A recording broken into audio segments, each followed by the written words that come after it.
Welcome. ഇന്ന് സുലൈമാൻ നബിയുടെയും മരംകൊത്തി പശയുടെയും കഥയാണ് പറയുന്നത്. ഖുർആനിൽ വന്ന കഥയാണ്. സുലൈമാൻ നബിയുടെ രാജസദസ്സിൽ ഭൂമിയിലെ സർവ്വ ജീവജാലങ്ങളും ഉണ്ടാവുമായിരുന്നു.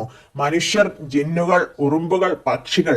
സുലൈമാൻ നബിയുടെ CID പശിയായിരുന്നു ഒരു മരംകൊത്തി. ഹുദ്ഹുദ് എന്നാൽ മരംകൊത്തി, ഹുദ്ഹുദ് എന്നായിരുന്നു പറയല്.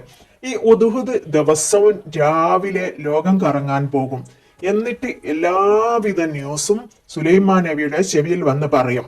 അത് പതിവായിരുന്നു. സുലൈമാൻ നബിക്ക് എല്ലാവിധ ജീവജാലങ്ങളുടെ ഭാഷയും അറിയാമായിരുന്നു. സുലൈമാൻ നബിക്ക് അള്ളാഹു നൽകിയ ഒരു അമാനുഷിക കഴിവായിരുന്നു അത്.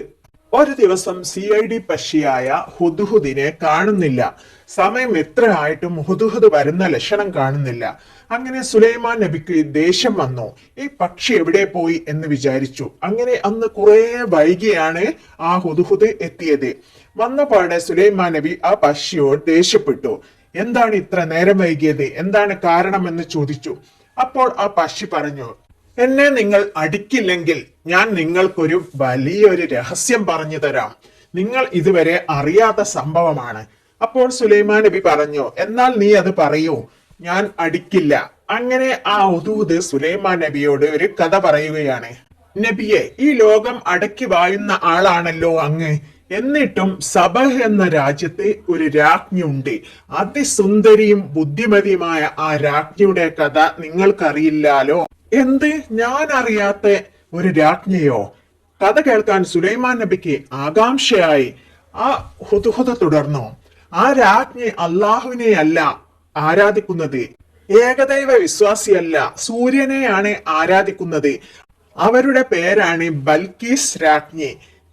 അതിസുന്ദരിയും ബുദ്ധിമതിയുമായ അവർക്കൊരു സിംഹാസനമുണ്ട് നബിയെ. ആ സിംഹാസനം കണ്ടാൽ ആരും നോക്കി നിന്ന് പോവും. മരതക രത്നങ്ങൾ കൊണ്ടുള്ള വലിയ ഒരു സിംഹാസനമാണ്.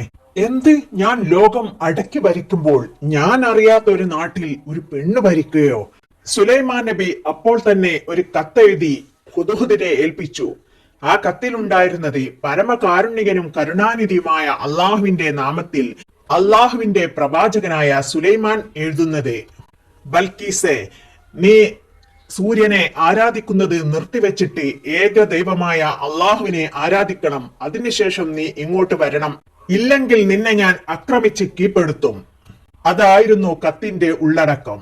ആ പക്ഷി ആ കത്തുമായി നേരെ പറന്നു ചെന്ന് രാജ്ഞിയുടെ സിംഹാസനത്തിന്റെ മുന്നിലിട്ടിട്ട് ആ ഹുദ്ഹുദ് ആരും കാണാതെ സിംഹാസനത്തിന്റെ പിന്നിൽ ഒളിച്ചിരുന്നു, അവിടെയുള്ള സംഭവങ്ങൾ വീക്ഷിക്കാൻ വേണ്ടി. ആ പക്ഷിക്ക് എല്ലാം ഒളിഞ്ഞു നിന്ന് നിരീക്ഷിക്കാൻ പ്രത്യേക കഴിവുണ്ടായിരുന്നു. ഇതെല്ലാം വ്യക്തമായി ഖുർആനിൽ വന്ന കഥയാണ്. കത്തു വായിച്ച ബൽക്കീസ് രാജ്ഞി ഉടൻ തന്നെ രാജ്യസഭ വിളിച്ചുകൂട്ടി. എല്ലാവരും സന്നിധമായപ്പോൾ അവൾ പറഞ്ഞു, സുലൈമാൻ ചക്രവർത്തി നമുക്കയച്ച കത്താണിത് എന്ന് പറഞ്ഞ കത്തിലുള്ളത് മുഴുവൻ അവൾ വായിച്ചു കേൾപ്പിച്ചു. അവർ യുദ്ധം ചെയ്യാൻ ആദ്യം തീരുമാനിച്ചു. പക്ഷെ പിന്നെ അവർ പറഞ്ഞു, നമ്മൾ സുലൈമാനോട് യുദ്ധം ചെയ്താൽ ജയിക്കില്ല. അതുകൊണ്ട് നമുക്ക് അദ്ദേഹത്തെ ഞെട്ടിക്കണം, ഒരുപാട് സമ്മാനങ്ങൾ കൊടുക്കണം. ആ സമ്മാനങ്ങൾ അദ്ദേഹം സ്വീകരിക്കുകയാണെങ്കിൽ അതിൽ മയങ്ങുന്ന സമയത്ത് നമുക്ക് യുദ്ധം ചെയ്യാം. അല്ലാതെ സമ്മാനം സ്വീകരിക്കുന്നില്ലെങ്കിൽ തീർച്ചയായും അദ്ദേഹം അള്ളാഹുവിന്റെ പ്രവാചകനായിരിക്കും. അപ്പോൾ നമുക്ക് അദ്ദേഹത്തെ പിൻപറ്റാം. വിവരങ്ങളെല്ലാം ശേഖരിച്ച് നമ്മുടെ CID പശി ഉടൻ സുലൈമാൻ നബിയുടെ ചാരത്തേക്ക് പറന്നു. എന്നിട്ട് പറഞ്ഞു, നബിയെ, നിങ്ങളെ മയക്കാൻ വേണ്ടി അവർ ഒരുപാട് സമ്മാനങ്ങളുമായിട്ട് പ്രതിനിധി സംഘത്തെ അയക്കുന്നുണ്ട്. അവിടെ നടന്ന മുഴുവൻ കാര്യങ്ങളും ആ പക്ഷി നബിയോട് വിവരിച്ചു.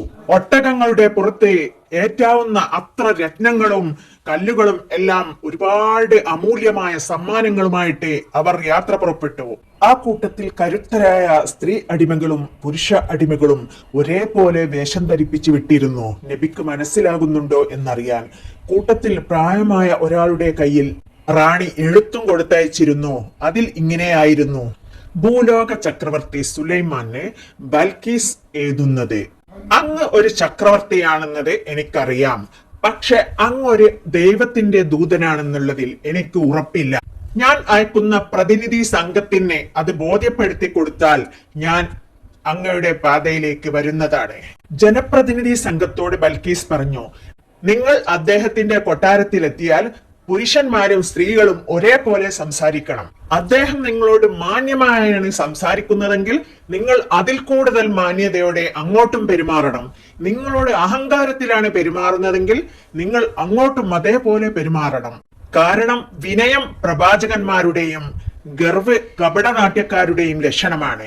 അദ്ദേഹം പ്രവാചകനാണെന്ന് ബോധ്യപ്പെട്ടാൽ നിങ്ങൾ അദ്ദേഹത്തിന് കീഴടങ്ങണം, അല്ലെങ്കിൽ നമുക്ക് അദ്ദേഹത്തോട് യുദ്ധം പ്രഖ്യാപിക്കേണ്ടി വരും. അവർ വരുന്നതിന് മുന്നേ തന്റെ രാജധാനി മുഴുവൻ അലങ്കരിക്കാൻ കിങ്കരന്മാർക്ക് നിർദ്ദേശം നൽകി. രാജധാനിയിൽ നിന്നും വളരെ നാഴികയോളം സ്വർണത്തിന്റെ ഇഷ്ടികകൾ വിരിച്ചു. അതിൽ 500 ഇഷ്ടികൾക്കുള്ള സ്ഥലം മാത്രം ഒഴിച്ചിട്ടു. നബിയുടെ കസേരകൾ കൊട്ടാരത്തിന്റെ മുന്നിലേക്ക് മാറ്റി. അതിന് ചുറ്റും 40,000 പൊൻ കസേരകൾ അതിന് ചുറ്റും നിരത്തി. ജിന്നുകളുടെ പ്രവർത്തന ഫലമായിട്ട് അവിടെ ഒരു മായാ ലോകം തന്നെ സൃഷ്ടിക്കാൻ നബിക്ക് കഴിഞ്ഞു. മനുഷ്യവർഗത്തിന്റെയും ജിന്നുവർഗത്തിന്റെയും വമ്പിച്ച ഒരു സേന തന്നെ അവിടെ നിരത്തിയിരുന്നു. മൃഗങ്ങളും പക്ഷികളും എല്ലാ ജീവജാലങ്ങളും അവിടെ ഉണ്ടായിരുന്നു. അപ്പോഴാണ് കാഴ്ചദ്രവ്യങ്ങളുമായി ബൽക്കീസ് രാജ്ഞിയുടെ പട അവിടെ എത്തിയത്. അവർ അവിടെ ഒരു മായിക അത്ഭുത ലോകം കണ്ട് സ്തംഭിച്ചു നിന്നു പോയി. ജിന്നുവർഗത്തിന്റെയും വന്യമൃഗങ്ങളുടെയും വമ്പിച്ച പടകൾ കണ്ടപ്പോൾ അവർ അന്തം വിട്ട് നിന്നുപോയി. കുറെ സ്വർണത്തിന്റെ ഇഷ്ടികൾ വിരിച്ചിട്ട് കണ്ടപ്പോൾ അതിൽ 500 ഇഷ്ടിക ഒഴിവുള്ളത് കണ്ടപ്പോൾ തങ്ങളായിരിക്കും ആ ഇഷ്ടിക കട്ടതെന്ന് ഇവർ വിചാരിക്കുമെന്ന് പേടിച്ച് അവരുടെ കയ്യിലുള്ള 500 ഇഷ്ടികകൾ അവിടെ വെച്ച് ആ ഭാഗം അടച്ചു. ആ ഇഷ്ടിക അതിന് കറക്റ്റ് ആയിരുന്നു. ആ നാട്ടിലെ സർവ്വതും കണ്ടപ്പോൾ അവർക്ക് അവരുടെ കയ്യിലുള്ളത് വളരെ തുച്ഛമായി തോന്നി. അതവർക്ക് കൊടുക്കുവാൻ തന്നെ നാണക്കേടായി തോന്നി. സുലൈമാൻ നബിയും കൂട്ടരും അവരെ ബഹുമാനത്തോടു കൂടി സ്വീകരിച്ചിരുത്തി. സ്ത്രീകളെയും പുരുഷന്മാരെയും തിരിച്ചറിഞ്ഞ് അവരെ വെവ്വേറെ ഇരിപ്പിടങ്ങളിൽ ഇരുത്തി. വളരെ ഹൃദ്യമായ സ്വീകരണമായിരുന്നു അവർക്ക് കിട്ടിയത്. ഇതിനിടയിൽ ചക്രവർത്തിയുടെ സിംഹാസനത്തിനരികിൽ നിന്ന് സിംഹം ഗർജിച്ചു. അത് കേട്ടപ്പോൾ പ്രതിനിധി സംഘത്തിന്റെ നേതാവ് ബോധം കെട്ട് വീണുപോയി. അദ്ദേഹത്തിന് ബോധം തിരിച്ചു കിട്ടിയപ്പോൾ നബി പറഞ്ഞു, നിങ്ങൾ എനിക്ക് സമ്മാനങ്ങൾ കൊണ്ടുവരികയോ? നിങ്ങൾ തരുന്നതിനെക്കാട്ടിലും എത്രയോ മടങ്ങി ഇരട്ടി അള്ളാഹു എനിക്ക് നൽകിയിട്ടുണ്ട്. അവരുടെ വില കൂടിയ സമ്മാനങ്ങളെല്ലാം തിരിച്ചയച്ചു. ഇതെല്ലാം കണ്ട് പ്രതിനിധി സംഘത്തിന് ബോധ്യമായി ശരിക്കുമുള്ള പ്രവാചകൻ തന്നെയാണ് സുലൈമാൻ നബി. കൂട്ടത്തിൽ അവരുടെ കയ്യിൽ ഒരു കത്ത് കൊടുത്തയച്ചു. പ്രവാചകനായ സുലൈമാൻ നബി ബൽക്കീസ് റാണിക്ക് എഴുതുന്നു, താങ്കൾ കൊടുത്തയച്ച എഴുത്ത് എനിക്ക് കിട്ടി, കൂടെ കൊടുത്തയച്ച സമ്മാനങ്ങളും. പക്ഷെ പ്രവാചകനായ എനിക്ക് പാരിതോഷങ്ങളുടെ ആവശ്യമില്ല. എനിക്ക് അതെല്ലാം വേണ്ടുവോളം അള്ളാഹു നൽകിയിട്ടുണ്ട്. ഞാൻ അതെല്ലാം പ്രതിനിധികളുടെ അടുത്ത് തിരിച്ചു കൊടുത്തയച്ചിട്ടുണ്ട്. എനിക്ക് പറയാനുള്ളത്, ഭവതി സത്യമതം സ്വീകരിച്ചുകൊണ്ട് ഇവിടേക്ക് വരണം. ഞാൻ നിങ്ങളെ ക്ഷണിക്കുന്നു. യമനിലെ സബാഹ് രാജ്യത്ത് തിരിച്ചെത്തിയ പ്രതിനിധി സംഘം അവർക്കുണ്ടായ അനുഭവങ്ങളും സ്വീകരണങ്ങളും പ്രവാചകനാണെന്ന് ബോധ്യപ്പെട്ടിട്ടുള്ള ദൃഷ്ടാന്തങ്ങളും എല്ലാം അവർ വിവരിച്ചു. കത്ത് വായിച്ച റാണി അങ്ങോട്ട് പോവാൻ വേണ്ടി റെഡിയായി ദൂതൻ മുഖേന സുലൈമാൻ നബിയെ വിവരമറിയിക്കുകയും ചെയ്തു. റാണി വരുന്നുണ്ടെന്നറിഞ്ഞ സുലൈമാൻ നബി ഉടനെ രാജ്യസഭ വിളിച്ചുകൂട്ടി. ഹുദുഹുദ് പറഞ്ഞ ബൽക്കീസ് രാജ്ഞിയുടെ ആ കനക സിംഹാസനം ആരാണ് എനിക്കിവിടെ കൊണ്ടുവന്നു തരിക? അത് കേട്ടപ്പോൾ ജിന്നുകളുടെ തലവനായ ഇഫ്രീത്ത് പറഞ്ഞു, നബിയെ, അങ്ങ് കസാലയിൽ നിന്നും എഴുന്നേൽക്കുന്നതിന് മുന്നേ ഞാൻ അതിവിടെ എത്തിക്കാം. അപ്പോൾ അത് കേട്ട് വേദപണ്ഡിതനായ ആസിഫ് ബിനു ബർക്കിയ പറഞ്ഞു, നബിയെ, താങ്കൾ കണ്ണിമ വെട്ടുന്നതിന് മുന്നേ ഞാൻ ഇവിടെ അത് എത്തിക്കാം. അദ്ദേഹം ഇസ്മുല്ലാഹ് ചൊല്ലി അപ്പോൾ തന്നെ ആ കനകസിംഹാസനം അവിടെ എത്തി. നബി അദ്ദേഹത്തിനോട് നന്ദി പറഞ്ഞു. വില പിടിച്ച ആ കനകരത്ന സിംഹാസനത്തിൽ കുറെ മാറ്റങ്ങൾ വരുത്തി. അതിന്റെ മുത്തുകളും കല്ലുകളും മാറ്റി പലയിടത്താക്കി സ്ഥാപിച്ചു. ആ ഒരു സിംഹാസനം രാജ്ഞി തന്റെ ഉള്ളറയിലുൾ പൂട്ടിയിട്ടിട്ട് കാവൽക്കാരെ നിർത്തിയതായിരുന്നു. സുലൈമാൻ നബി ഒരു വലിയ ശില്പിയെ വിളിപ്പിച്ച് ഒരു സ്ഫടികത്തിന്റെ കൊട്ടാരം പണിയാൻ പറഞ്ഞു. അതിന്റെ അടിയിലൂടെ അരുവി ഒഴുകണമെന്നും എല്ലാ ഭാഗത്തും ഗ്ലാസ് വെക്കണമെന്നും മുകളിലോട്ടും ഗ്ലാസ് വെക്കണമെന്നും അങ്ങനെ പല മാതൃകകളും പറഞ്ഞു കൊടുത്തു. അപ്പോൾ ആ ശില്പി പറഞ്ഞു, ജിന്നുകളുടെ സഹായത്താലേ എനിക്കത് കുറഞ്ഞ ദിവസത്തിനുള്ളിൽ ചെയ്യാൻ കഴിയും. അങ്ങനെ സുലൈമാൻ നബി ജിന്നുകളോട് അദ്ദേഹത്തെ സഹായിക്കാൻ പറഞ്ഞു. അങ്ങനെ അവർ ആ സ്വർണ്ണ കൊട്ടാരം തയ്യാറാക്കി. ഇങ്ങനെയൊക്കെ ചെയ്ത് അവരെ അമ്പരിപ്പിക്കുന്നത് പ്രവാചകന്റെ ദൃഷ്ടാന്തങ്ങൾ കാണിച്ചു കൊടുക്കാൻ വേണ്ടിയായിരുന്നു. റാണി എത്തുന്നതിന് മുന്നേ ആ സ്ഫടിക സ്വർണ്ണ കൊട്ടാരം റെഡിയായി. റാണിയുടെ സിംഹാസനം അതിന്റെ മുൻവശത്ത് കൊണ്ടുവെക്കാൻ സുലൈമാൻ നബി ആജ്ഞാപിച്ചു. അങ്ങനെ റാണിയും പരിവാരങ്ങളും ആ നാട്ടിലെത്തി. സുലൈമാൻ നബിയും കൂട്ടരും അവരെ സ്വീകരിച്ചു. അങ്ങനെ കൊട്ടാരത്തിലേക്ക് പ്രവേശിക്കാൻ റാണിയോട് പറഞ്ഞു. അങ്ങനെ റാണി കൊട്ടാരത്തിൽ കയറുമ്പോൾ വസ്ത്രങ്ങൾ പൊക്കിപ്പിടിച്ചു. കാരണം അതൊരു അരുവിയാണെന്നാണ് റാണി കരുതിയത്. അപ്പോൾ സുലൈമാൻ നബി പറഞ്ഞു, ബൽക്കീസെ, അത് തടാകമല്ല. റാണി ഒന്ന് ചമ്മിപ്പോയി. നബി ആ സിംഹാസനം കാട്ടിക്കൊടുത്തുകൊണ്ട് ചോദിച്ചു, ബൽക്കീസെ, ഈ സിംഹാസനം നിങ്ങളുടേതാണോ? അവൾ പറഞ്ഞു, ഇതുപോലൊക്കെ തന്നെയാണ്. റാണിക്ക് ഉറപ്പിക്കാൻ പറ്റില്ലായിരുന്നു, അതിൽ കുറെ മാറ്റങ്ങൾ വരുത്തിയിട്ടുണ്ടല്ലോ. റാണി ആകെ അത്ഭുതപ്പെട്ടു നിൽക്കുകയാണ്. ഒരു മായിക ലോകത്ത് എത്തിപ്പെട്ടതുപോലെ. അത് മനസ്സിലാക്കിയ സുലൈമാൻ നബി പറഞ്ഞു, ബൽക്കീസെ, ഈ സിംഹാസനം നിങ്ങളുടേത് തന്നെയാണ്. റാണിയുടെ കണ്ണുകൾ മിഴിഞ്ഞുപോയി.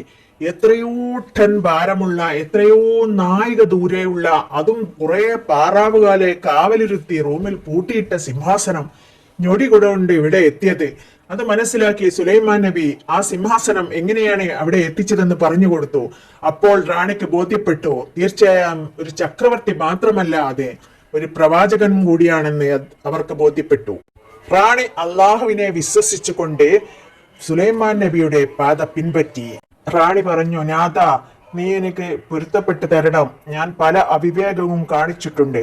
അപ്പോൾ നബി പറഞ്ഞു, അജ്ഞത മൂലം നമ്മൾ തെറ്റ് പ്രവർത്തിച്ചാൽ, പിന്നെ നമ്മൾ സത്യം മനസ്സിലാക്കി പശ്ചാത്താപിച്ചാൽ എല്ലാം അള്ളാഹു സ്വീകരിക്കുന്നതാണ്. അള്ളാഹു കാരുണ്യവാനും കരുണാനിധിയുമാണ്. അങ്ങനെ അഹങ്കാരിയായിരുന്ന ബൽക്കീസ് രാജ്ഞി സുലൈമാൻ നബിയുടെ പാത പിൻപറ്റി. വീഡിയോ ഇഷ്ടപ്പെട്ടാൽ സബ്സ്ക്രൈബ് ചെയ്യാനും ലൈക്ക് ചെയ്യാനും നിങ്ങൾ മറക്കരുത്. വീണ്ടും ഒരു നല്ല കഥയുമായിട്ട് വരാം ഇൻഷാ അല്ലാഹ്. എല്ലാവരും ദുആ ചെയ്യുക. Thanks for watching.